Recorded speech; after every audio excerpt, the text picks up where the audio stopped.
Well, everybody, I made it back home. I hope that you're doing good. I'm doing pretty good. Would you like to read the Bible with me? I would like you to. So this is the Bible I'm reading out of, and we're on to February 24th in the chronological Bible. We're still in Leviticus, and now we're talking about the appointed festivals. February 24th, the appointed festivals, Leviticus 23, 1-4. The Lord said to Moses, "Give the following instructions to the people of Israel. These are the Lord's appointed festivals, which you are to proclaim as official days for holy assembly. You have 6 days each week for your ordinary work, but the seventh day is a Sabbath day of complete rest, an official day for holy assembly. It is the Lord's Sabbath day, and it must be observed wherever you live. In addition to the Sabbath, these are the Lord's appointed festivals, the official days for holy assembly that are to be celebrated at their proper times each year. Passover and the festival of unleavened bread, Leviticus 23, 5-8. The Lord's Passover begins at sundown on the 14th day of the first month. On the next day, the 15th day of the month, you must begin celebrating the festival of unleavened bread. This festival to the Lord continues for 7 days, and during that time, the bread you eat must be made without yeast. On the first day of the festival, all the people must stop their ordinary work and observe an official day for a holy assembly.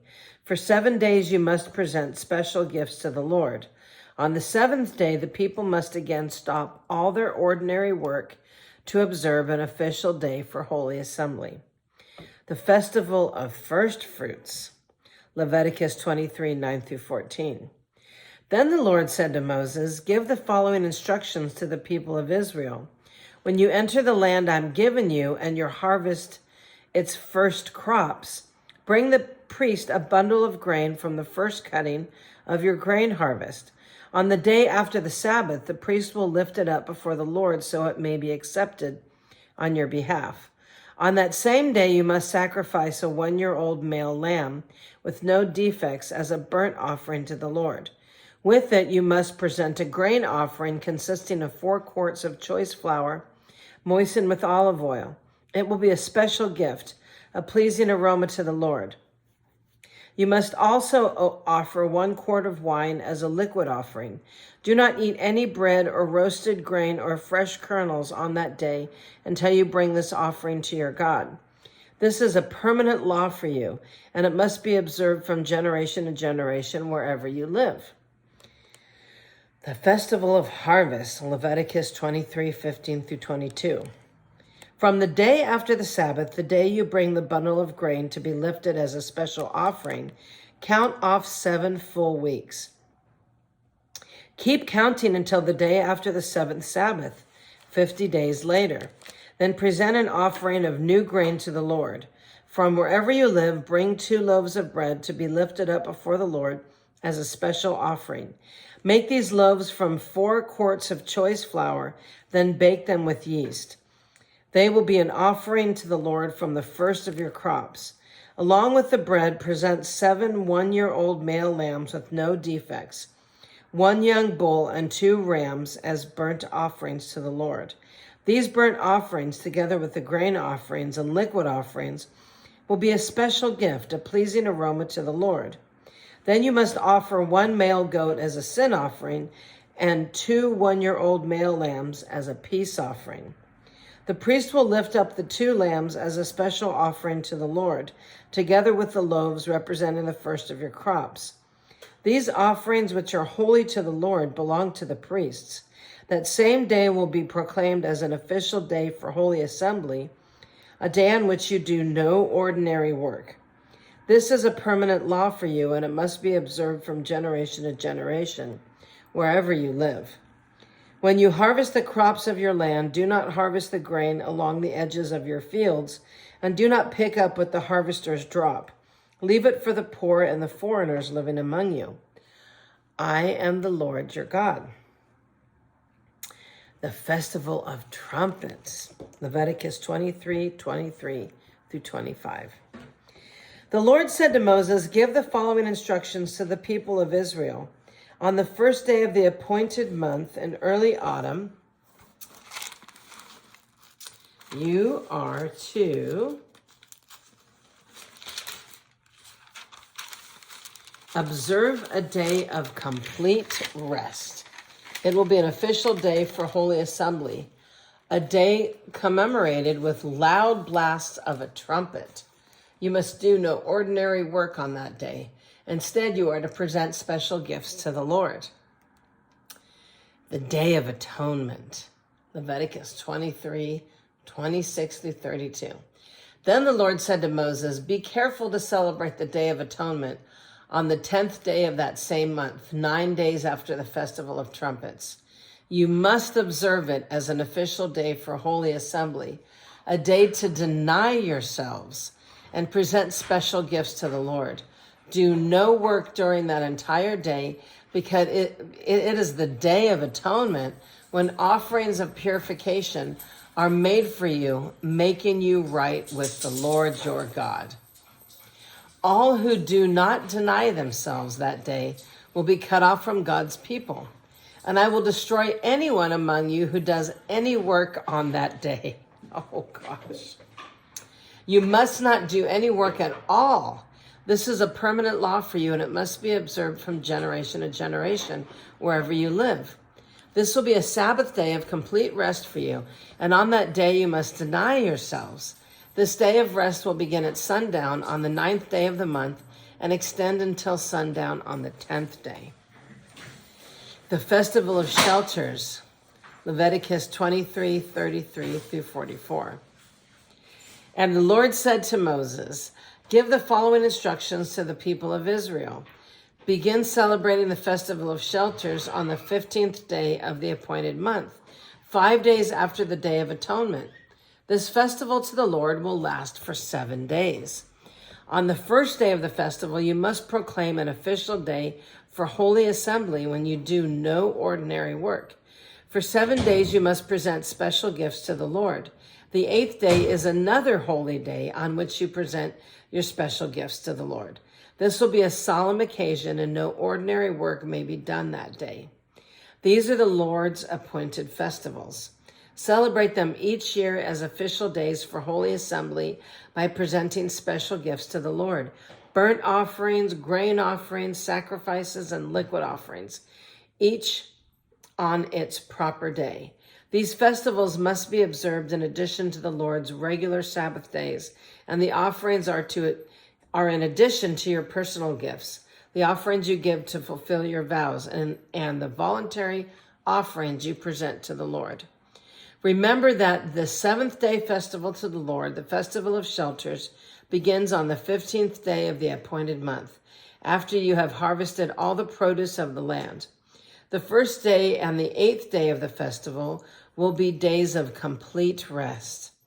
On the first day, gather branches from magnificent trees, palm fronds, boughs from leafy trees, and willows that grow by the streams. Then celebrate with joy before the Lord your God for 7 days. You must observe this festival to the Lord for 7 days every year. This is a permanent law for you, and it must be observed in the appointed month from generation to generation. For 7 days you must live outside in little shelters. All native-born Israelites must live in shelters. This will remind each new generation of Israelites that I made their ancestors live in shelters when I rescued them from the land of Egypt. I am the Lord your God. So Moses gave the Israelites these instructions regarding the annual festivals of the Lord. Pure oil and holy bread, Leviticus 24:1 through 9.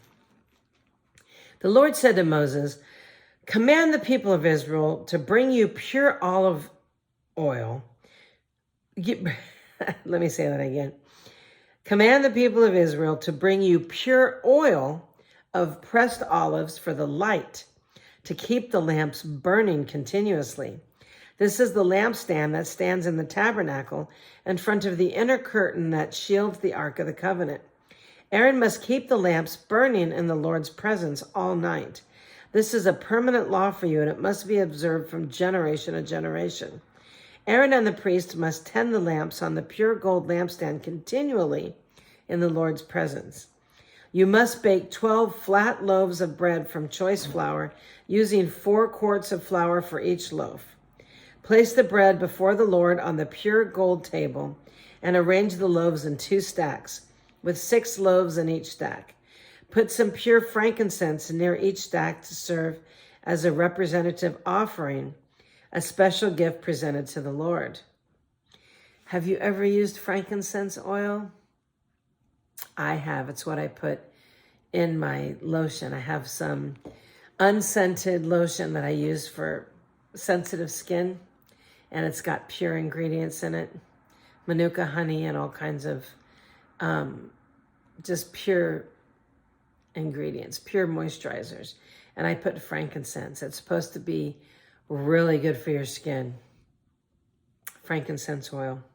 So it's interesting that it has a spiritual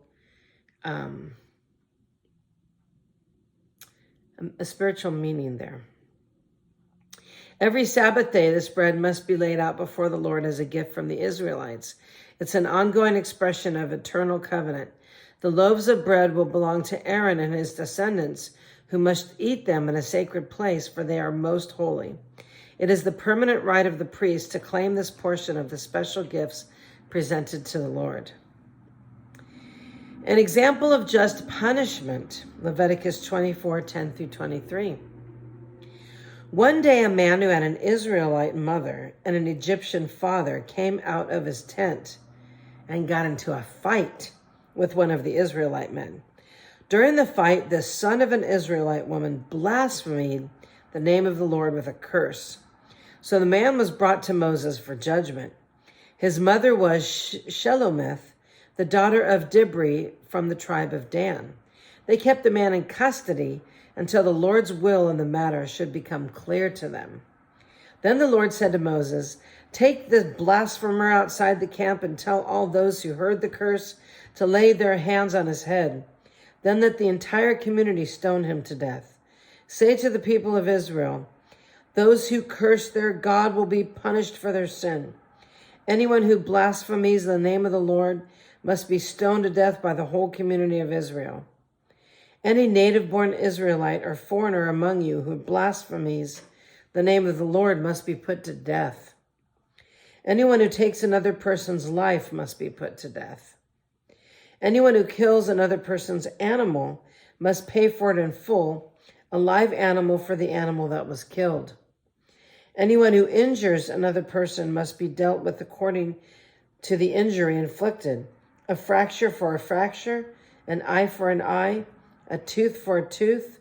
Whatever anyone does to injure another person must be paid back in kind. Whoever kills an animal must pay for it in full, but whoever kills another person must be put to death." I'm just reading from the Old Testament. That's what it said. This is all before Jesus came.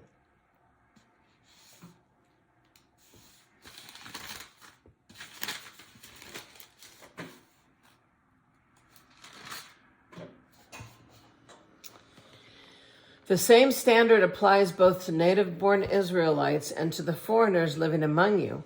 I am the Lord your God. After Moses gave all these instructions to the Israelites, they took the blasphemer outside the camp and stoned him to death.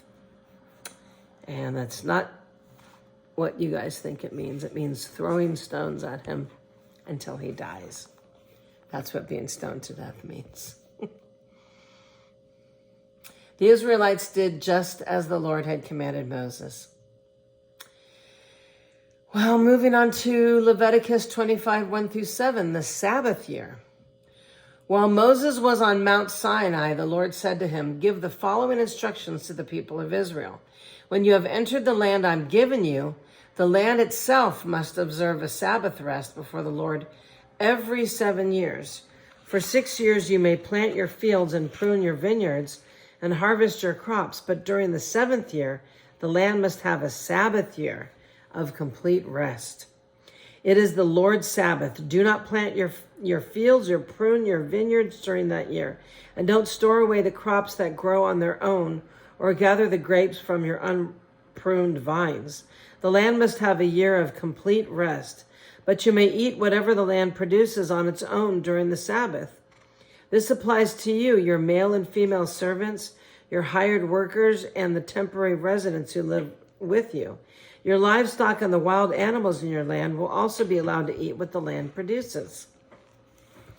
Ooh, the year of Jubilee. I love it. Leviticus 25, 8 through 23. In addition, you must count off 7 Sabbath years, 7 sets of 7 years, adding up to 49 years in all. Then on the Day of Atonement, in the 50th year, blow the ram's horn loud and long throughout the land.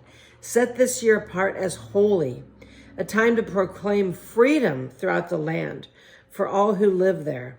It will be a Jubilee year for you, and when each of you may return to the land that belonged to your ancestors and return to your own clan. This 50th year will be a Jubilee for you. During that year, you must not plant your fields or store away any of the crops that grow on their own, and don't gather the grapes from your unpruned vines. It will be a Jubilee year for you, and you must keep it holy. But you may eat whatever the land produces on its own. In the year of Jubilee, each of you may return to the land that belonged to your ancestors. When you make an agreement with your neighbor to buy or sell property, you must not take advantage of each other. When you buy land from your neighbor, the price you pay must be based on the number of years since the last Jubilee. The seller must set the price by taking into account the number of years remaining until the next year of Jubilee. The more years until the next Jubilee, the higher the price. The fewer years, the lower the price. After all, the person selling the land is actually selling you a certain number of harvests. Show your fear of God by not taking advantage of each other. I am the Lord your God. If you want to live securely in the land, follow my decrees and obey my regulations. Then the land will yield large crops, and you will eat your fill and live securely in it. But you might ask, well, what will we eat during the 7th year, since we're not allowed to plant or harvest crops that year? Be assured that I will send my blessing for you in the 6th year, so the land will produce a crop large enough for 3 years. When you plant your fields in the 8th year, you will still be eating from the large crop of the 6th year. In fact, you will still be eating from that large crop when the new crop is harvested in the 9th year. The land must never be sold on a permanent basis, for the land belongs to me. You are only foreigners and tenant farmers working for me. You know, this is interesting. This concept can mean the same spiritually, that we are tenant farmers and we're working for the Lord. We're only here temporarily. We're only in this life temporarily. And I love the year of Jubilee because when I turned 50, that was my special year of Jubilee. The year for freedom, the year when I shouldn't have to be working so hard, which is why I moved so far away. But when I travel for work, you know, I'm working very hard when I go, when I travel back to California. So it's very interesting. But the Lord wants us to make sure that we spend a day a week in the Sabbath. We have a Sabbath year. So everything has a season and its purpose. And it's really true. I think the reason why our produce is so bad is we don't give the land a chance to rest. And the Lord has commanded that we give it a chance to rest. So it's a very interesting concept there. And if we all treated our lives like we all worked for the Lord and that we were here temporarily, we would do things differently. We would be more obedient to his word, I think. So with that being said, thank you for being here. And I hope that you're having a nice Sabbath day of rest, whatever day that is for you. And if you haven't had your year of Jubilee, I hope that you plan on making it a good one. And please join me tomorrow. Have a good night.